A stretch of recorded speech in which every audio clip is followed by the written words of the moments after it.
കൂട്ടുകാരെ, എല്ലാ കൂട്ടുകാർക്കും മിഠായി കഥകളിലേക്ക് സ്വാഗതം. ഒരു ബൾഗേറിയൻ നാടോടി കഥ കേട്ടാലോ?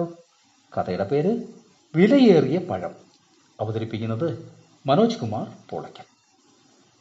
ബോറിസ് രാജാവിന് പ്രായമായി വരികയാണ്.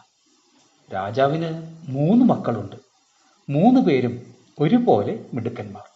അതുകൊണ്ട് രാജകുമാരന്മാരിൽ ആരാണ് അടുത്ത രാജാവാകാൻ ഏറ്റവും യോഗ്യനെന്ന് കണ്ടെത്താൻ ഒരു പരീക്ഷണം നടത്താൻ രാജാവ് തീരുമാനിച്ചു.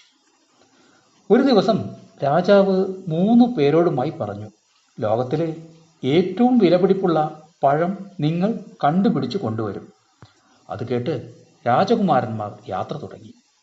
6 മാസം കഴിഞ്ഞപ്പോൾ മൂത്ത രാജകുമാരൻ ഒരു പഴവുമായി തിരിച്ചെത്തി. ലോകത്തിലെ ഏറ്റവും രുചിയുള്ള പഴമാണിത്. അതുകൊണ്ട് ഇതാണ് ഏറ്റവും വിലയേറിയ പഴം. 1 വർഷവും 8 മാസവും കഴിഞ്ഞാണ് രണ്ടാമത്തെ രാജകുമാരൻ തിരിച്ചെത്തിയത്. ആ കുമാരനും ഒരു പഴം കൊണ്ടുവന്നു. അപൂർവമായ ഈ പഴം കണ്ടുപിടിക്കാൻ ശരിക്കും പ്രയാസപ്പെട്ടു. അതുകൊണ്ടാണ് ഏറ്റവും വിലയേറിയ പഴം ഇതാകുന്നത്. കുമാരൻ പറഞ്ഞു. 3 വർഷം കൂടി കഴിഞ്ഞാണ് ഏറ്റവും ഇളയ രാജകുമാരൻ എത്തുന്നത്.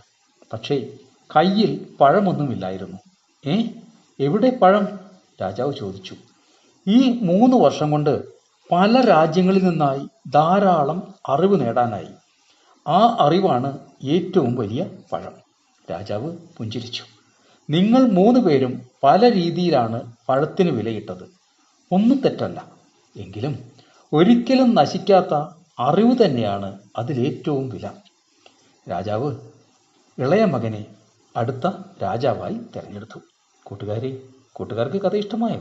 എങ്കിൽ പുതിയ കഥയുമായി നമുക്ക് നാളെ കാണാം. എല്ലാവർക്കും നല്ലൊരു ദിനം ആശംസിക്കുന്നു. Story uncle.